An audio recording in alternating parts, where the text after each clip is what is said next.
Eis que, de súbito, um telhado, um reflexo de sol numa pedra, o cheiro de um caminho, me faziam parar pelo prazer único que me davam, e também porque pareciam ocultar, além do que eu via, alguma coisa que eles convidavam a colher e que me era impossível descobrir, apesar dos esforços que fazia.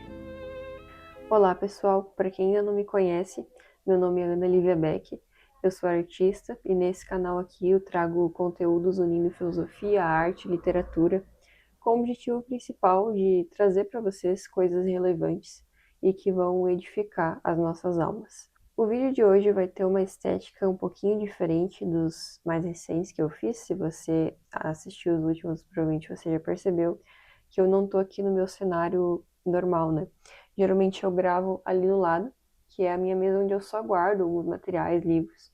Mas essa mesa que eu tô aqui é a mesa que eu desenho, de fato, é a mesa onde eu estudo. E como o assunto de hoje vai trazer algo que é pessoal meu também, eu quis gravar aqui num ambiente mais íntimo, mais calmo. Acho que até eu me sinto um pouco mais à vontade para falar aqui. Mas enfim, hoje a gente vai falar sobre melancolia e eu quero trazer algumas reflexões sobre esse assunto, partindo de um livro que eu li no ano passado, que é um livro de Marcel Proust, um escritor francês conhecido pelo gênero de realismo psicológico.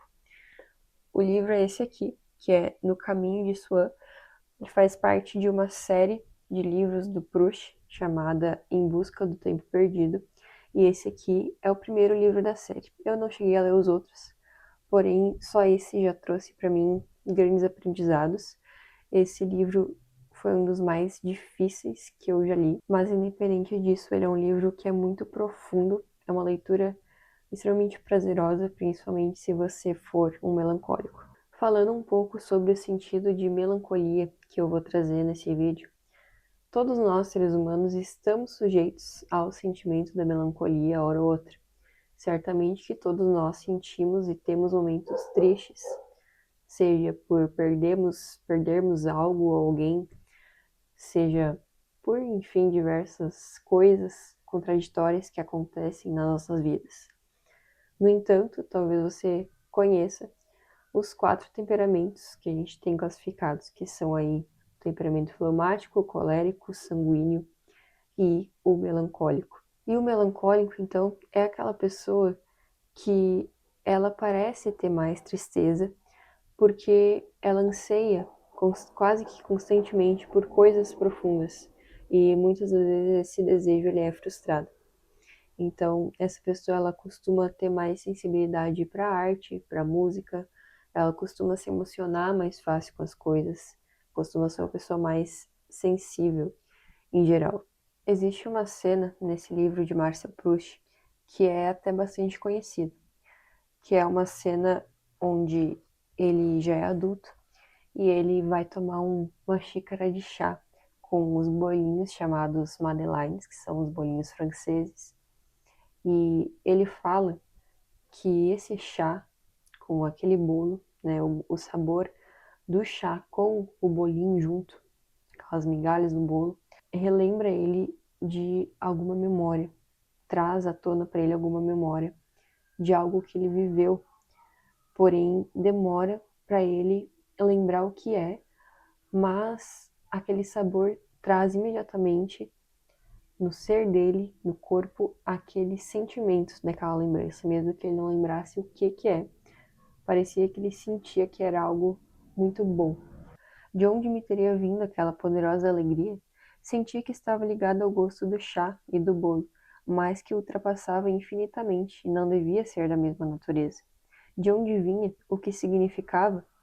Bebo um segundo gole em que não encontro nada mais que no primeiro, um terceiro que me traz um pouco menos que o segundo, e agora é tempo de parar, porque está diminuindo a virtude da bebida. Eu vou parar aqui porque o parágrafo é bem grande. Proust tem essa característica de parágrafos bem longos.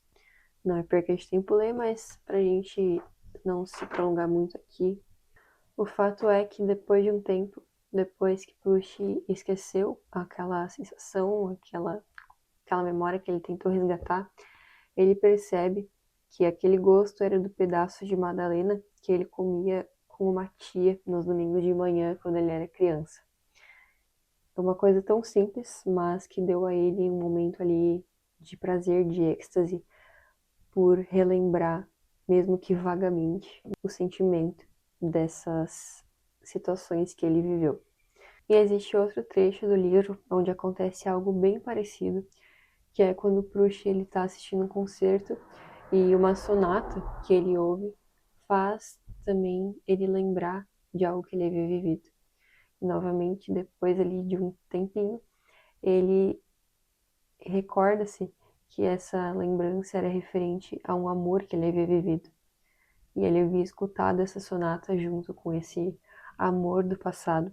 Então agora quando ele escuta essa música, todos os sentimentos que ele tinha por aquela mulher retornam como se fossem ainda atuais.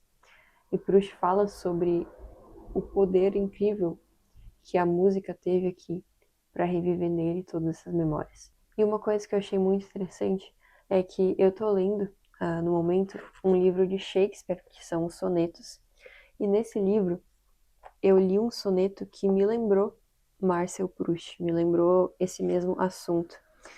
Eu vou ler um pequeno pedaço para vocês. Em sessões do silente pensamento, eu chamo a mim lembranças do passado.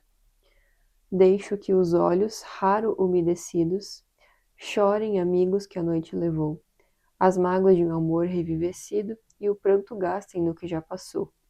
Lamento as perdas já perdidas, somando mágoa a mágoa até contar a triste conta do sofrer sofrido, que já foi paga, mas tomo a pagar. E o mais incrível foi que depois que eu terminei de ler esse poema, abaixo tem uma nota de rodapé que diz que vale recordar que o segundo verso foi exatamente o que Proust se inspirou para escrever esse livro. Então, as coisas se conectaram e, enfim, foi um encontro ali que foi muito belo de se ver nessas duas literaturas, porque Shakespeare é maravilhoso e Proust também, então foi algo bem legal essa descoberta. E de fato, esses dois escritores perceberam essa parte tão sutil da vida humana que é a memória, as recordações que a gente tem e muitas vezes o anseio por reviver algumas memórias. Porém, existe um trecho desse livro onde o autor ele cita vagamente algo que não é referente às memórias que a gente vive de fato nessa vida, mas que parecem ser memórias de coisas que a gente não viveu. Ou seja, parece ser uma busca da alma por coisas que estão em outro lugar.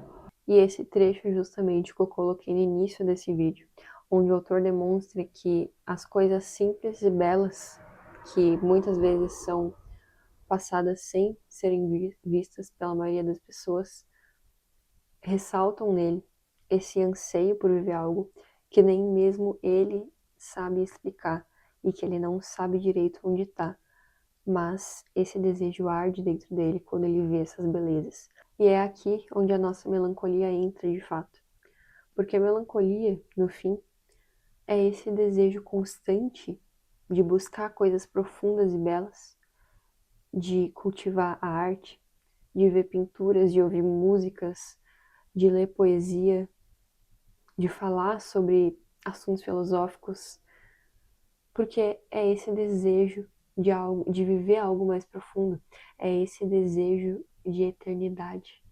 Quando Proust fala sobre a sonata que ele ouviu e tudo que ela causou dentro dele, ele fala algo muito interessante sobre as frases musicais. E a morte com elas tem alguma coisa de menos amargo, de menos inglório, de menos provável, talvez. O que Proust está dizendo aqui? Que a arte, ela eterniza esses sentimentos e desejos humanos. Que a arte, ela fala por si sobre a eternidade. Que a arte, ela revela ao homem que ele anseia por algo maior do que ele mesmo, por algo maior do que essa vida efêmera e miserável. O livro de Proust, no fim, ele traz para nós um paradoxo sobre duas coisas.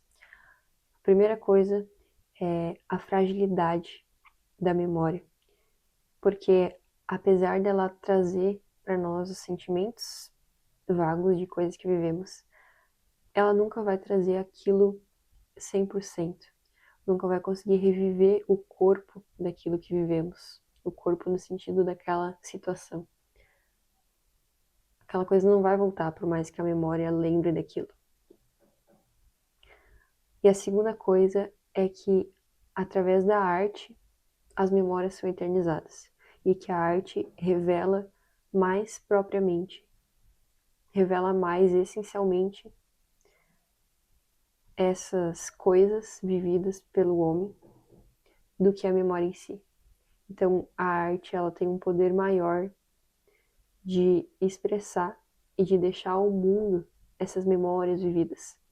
Porém, ao mesmo tempo, a arte e a beleza em si, elas causam em nós não só a memória de coisas que já vivemos, mas também de coisas que parecemos ainda não ter vivido. A beleza de pequenas coisas traz em nós o sentimento de que esse mundo não está como deveria ser. De que a beleza é o correto, de que o mundo era belo e que esse mal é como uma invasão nesse mundo. Todo encontro com o belo no fim é um vislumbre da verdade, uma manifestação da eternidade. Ele fez tudo belo ao seu devido tempo e colocou a eternidade no coração do homem, mesmo que este não possa compreender totalmente a obra de Deus do princípio ao fim. Esse anseio pela arte, pelo belo, pela profundidade, por ter algo que tem um valor inefável, eu só consegui aliviar esse anseio quando eu tive um encontro pessoal com Cristo. Porque a beleza, no fim, nos conduz a Ele.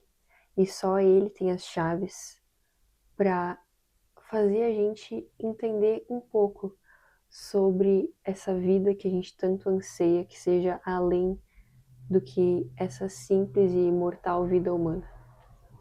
A minha melancolia e a sua melancolia, elas não vão sumir ainda, porque, como eu disse, a gente não tem total inteligência para captar e entender a maravilhosa obra de Deus. Hoje em dia eu ainda tenho momentos muito melancólicos, mas essa melancolia ela não me afoga mais. Mas sim me dá vontade cada vez mais de cultivar o belo e de amar e buscar a Deus. Agora a beleza não me dá mais crises existenciais.